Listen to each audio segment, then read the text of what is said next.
Okay, so I'm serious about this, Greg. We're going to look at a 10-minute lightning round here. You can see that the clock is starting right now. Okay, so it's starting. So we have two big stories really that we're going to focus on in this 10 minutes. And so I put out my three big stories, which was really eight. And then Greg tagged me and he was saying, hey, what about this and what about that? And so we're going to add some nuance here to two big stories. So the first is that there was this NBC story where Trump is saying he's pissed because Putin's not coming to the table. How is it being viewed from what you saw in Russia? Like, tell me about that. And then the second one is the Daily Mail, where there's this thing about a third term or a fourth term for Putin. Or sorry, for President Trump, kind of like what was going on with Putin. I said it's a nothing burger, but tell us how Russia is seeing it. Go. Okay, so thank you for that, and looking forward to this lightning round. It's really two big stories because honestly, I was going to take a rest day with my family today, and then I messaged Prof and said, "Dude, we got to talk about this for just a couple of minutes." Here we have it. So we have two big stories. One The minute. We have two big stories, and let's look at the third term story. This morning, first, Daily Mail put out this headline because many times Prof and I are always trying to wonder why so many narratives are running, and then we start to send headlines to each other and we try to understand so we can be more factual. So Daily Mail came out with the headline, Trump potentially finds a way, loophole in the Constitution, actually is the quote, to secure a third term. And then I sent it to Prof and he says, oh yeah, it's just, this is what, just gets the pot I said boiling. this is nonsense. Correct. But then this is what happens. NBC ran a similar article this afternoon. So now we have UK And Daily that's Mail. because of what Trump said afterwards, kind of inflaming it. Go ahead. Okay. So when that happens, what I try to bring to the table in perspective, if we're talking specifically about Ukraine and Russia, the war in Ukraine, it is the priority. I like to go immediately when these shock stories happen, like Greenland or Canada or Panama Canal, and go read Ukrainian media and Russian media, not just propaganda, but media, analysts. And I am blown away that today, even though it is not apples to apples, Russia and Ukraine are actually in agreement because the narrative, and I'll throw this back to you and then I'll tell you what they're in agreement about. It's just like there's a possibility that JD Vance could be elected. I come in his device and then he just hands the power back over to me. So, I mean, this is your ballpark. That's absolute nonsense. Anybody who's getting wound up by that, there's plenty of other things to get wound up by. This is nothing, and it's nothing being reported by the Daily Mail, and then Trump will add fuel to the fire because he's in command of the attention economy. That's all he's trying to do is get himself to be the story, and so he adds just says a few lines about it that make it like, oh, even he's saying this, right? It's nothing's going to happen constitutionally. He can't. The end of the story. It's not going anywhere. But in Russia, they're spinning it differently. And Ukraine. And unfortunately, in other parts of the world as well, when journalists or influencers or media grab a hold of just the headline and they do not have your background, your PhD is in the Constitution. So Well, my dissertation was on the dissertation, Constitution. I'm Yeah, sorry, in the yeah. Constitution, the Constitution of the United States. It's not possible. It's not going to happen. But everyone doesn't have your background and expertise on this. So Russia and Ukraine are both today, unbelievably, you may say, how are they agreeing on anything? They're agreeing on this, that it's the wrong narrative. First of all, Ukraine doesn't like the narrative, even if it's wrong, but just because it's being suggested, because it is a mirror image, not apple for apple, for what Vladimir Putin did early in his reign, we'll call it. He was the president. His prime minister was Dmitry Medvedev. They switched. Dmitry Medvedev went to the office of president for 4 years. Vladimir Putin went to prime minister for 4 years.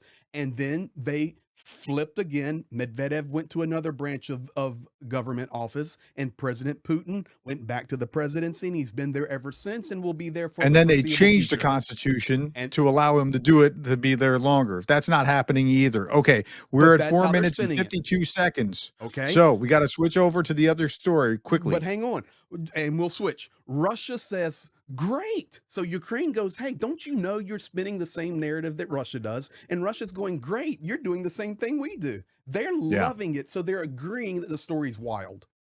Okay, second big story. Second big story is this, that NBC News is getting called by Trump about how he's pissed that that's the actual language that Putin is not coming to the table and he's going to put on 25 to 50% sanctions. Well, not sanctions, tariffs, which doesn't really do anything. We're not buying their stuff anyway. So why do the tariffs matter? But okay. Well, So he go said ahead. they're going to tariff any nation that would purchase Russian stuff, and you would not be Okay. able to do That's business with the US. I don't believe that for a all it New York is minute. US protectionism. That's Correct. it. And okay, It's so yeah, what time are we on the clock? almost 6 minutes. Okay, great. So Russia and Ukraine both completely agreeing today. Media, analysts, and news coming out. This is what they both said. Why would the president of the United States make a phone call to NBC to try to negotiate through some unknown reporter by his boldness saying he's pissed off on the same organization that he often calls fake news? Is he not bold enough to get on a video camera and call out Vladimir Putin? Both Russia It's and kind of an odd question, right? I mean, it's an odd. I mean, it's a good question because it's an odd way of going about doing it. Like you're going to be. Why don't you just talk in the Oval Office and have reporters come in and right? It's a weird conduit. yes, and in this situation, we had a couple of days ago, and we did a combo video on that, Vladimir Putin on the submarine. And I mean calling it out point blank. And it could be Hmm. wrong, it could be right, it could be propaganda, it doesn't matter. He's in front of the camera on the nuclear sub going tick, tick, tick, tick, tick. Last night, I have a good video that got a lot of coverage. And if you didn't see it, you can go. It's Zelensky, the most exhausted I have seen him. I voiced it over. He's visibly exhausted, and Ukraine Hmm. being demolished with shaheeds every day. And he point blank says, it's time for the USA to respond now. And Yeah. if you put your bets on diplomacy, how's that working out for you? So Trump's in a weird spot, right? He's the only one who actually wants this peace deal. Putin doesn't want it. Zelensky doesn't want it, but it's going to make Trump look bad if he can't get one because he's been saying he could do it all along. So, yeah, pissed at Putin? Maybe. We'll see if he actually zags. I don't know. I've been saying the zigzag theory. Maybe he'll zig, maybe he'll zag. Well, we'll find out if he's actually willing to zag. But this was a weird thing calling that reporter rather than doing it the way that he normally does this. Okay, we're at 8 minutes. What else do you have? Well, let's just be honest. He also called NBC. So it's just you have put a point out there where Russia and Ukraine are actually agreeing on something. Now, there was a third message that went out today from Donald Trump, and that was, and I want the world to know this because Russia responded to this, not Iran. I mean, not Ukraine, but the message is about Iran. If you do not stop, there is an unbelievable bombing coming your way. I started seeing that last night from Mossad, and then today, Trump actually talked about that. Now, Russia has responded in their media and their propaganda going, okay, you're threatening Putin, and now you're threatening our friend Iran with massive bombing on the same day. Wrong narrative. So there is a lot that has happened on this Sunday. And that's while it's also coming out a leaked report that I talked about in my 8 big stories about how China and Taiwan are the only focus. Everything else is secondary, but yet he's saying that on this day. Yeah, very It's very interesting. strange. That was coming out from Hegseth and Defense that China and Taiwan's the priority. There's a lot going on, but I can tell you this with President Trump calling a reporter at NBC, making this bold of a statement with using the word pissed, but still Putin's my friend. Russia is loving it because it puts Putin in the place of power. Ukraine is Mhm. agreeing that it was wrong, but it also 20 puts seconds. Putin in the place of power. It was a bad move today, in my opinion, for Donald J. Trump. If nothing else, it was very strange, as is this 10 minutes, which we have 10 seconds. You have the last 10 seconds, I would 8 just like to seconds. say thank you, everybody, for supporting us. And this is going to be an incredible week as we continue to stand for truth and justice.